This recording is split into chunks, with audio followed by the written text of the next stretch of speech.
Иә достар, бұл өтірік емес. Осы видеода сізге Американың қай штаттары қомақты қаржы төлеуге дайын екенін айтатын боламын. Бастамас бұрын каналға тіркеліп лайк басуды ұмытпаймыз. Бәріміз білетін Американың кейбір штаттары сіздердің жай ғана көшіп келгеніңіз үшін $10,000 төлеуге дайын. Тізімді бірінші болып Американың солтүстік шығысында орналасқан Вермонт штаты бастайды. Вермонт штаты сізге бір жыл бойы $10,000 төлейді. Тек қана сол жерге көшіп барып, онлайн жұмыс жасасаңыз болды. Вермонт штаты классикалық американдық штат.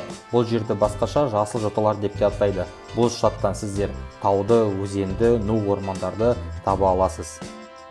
Бұл штаттың экономикасы мән жағдайда емес, рейтинг бойынша Американың барлық штаттарының тізімінде соңғы орында. Вермонт штаты сізге бір жыл бойы $10,000 төлеуге дайын. Тек қана сол жерге көшіп барып, онлайн жұмыс жасасаңыз болды.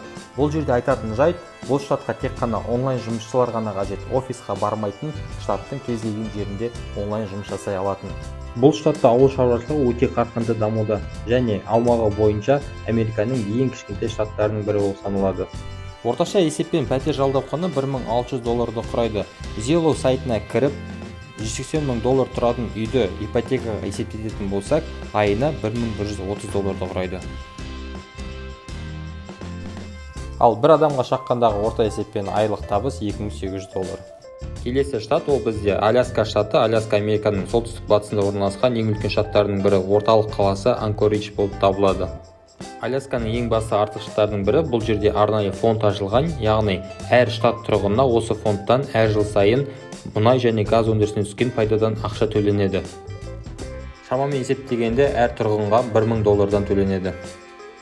Осы кезде Қазақстанның батыс аймақтарына сәлем жолдаймын. Егер де бізде де осындай Қазақстан Республика азаматтарына қазба байлықтардан ақша төленсе десеңіз, лайк басып кетіңіз. Аляскада жолдар өте аз, себебі бұл жерде 3 миллионнан астам өзендер мен 3 мыңнан асатын көлдері бар. Аляска аумағы жағынан үлкен, бірақ тұрғындар саны аз болғандықтан Америка штаттарының арасында 4-ші орынды алады. Бұл өңірдегі басты өндірістер мұнай, балық және газ. Айына пәтер бағасы орташа есеппен $1,200 құрайды. Бір адамға табыс көзі $3,000.